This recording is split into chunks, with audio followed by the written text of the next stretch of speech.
सूर्य के संबंध में कुछ बातें जान लेनी जरूरी है। सबसे पहली तो ये बात जान लेनी जरूरी है कि वैज्ञानिक दृष्टि से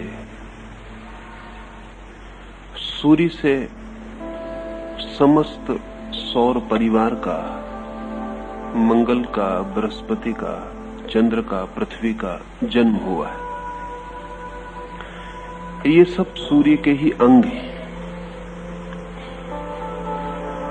फिर पृथ्वी पर जीवन का जन्म हुआ, पौधों से लेकर मनुष्य तक।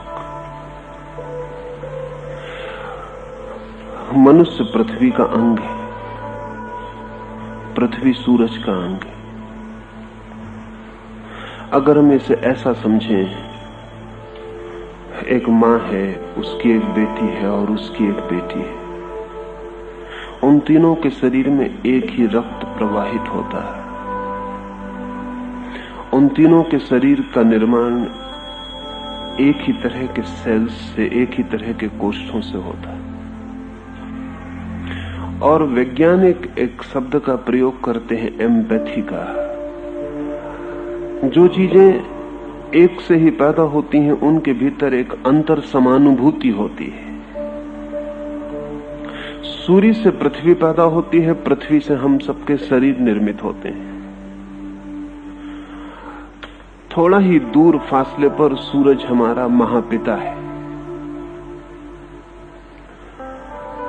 सूर्य पर जो भी घटित होता है वो हमारे रोम रोम में स्पंदित होता है, होगा ही, क्योंकि हमारा रोम रोम भी सूर्य से ही निर्मित है।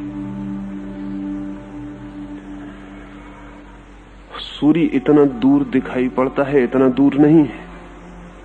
हमारे रक्त के एक एक कण में और हड्डी के एक एक टुकड़े में सूर्य के ही अणुओं का वास है। हम सूर्य के ही टुकड़े। और यदि सूर्य से हम प्रभावित होते हों तो इसमें कुछ आश्चर्य नहीं। एम्पैथी है, समानुभूति है। समानुभूति को भी थोड़ा समझ लेना जरूरी है, तो ज्योतिष के एक आयाम में प्रवेश हो सकेगा। कल मैंने जुड़वा बच्चों की बात आपसे की।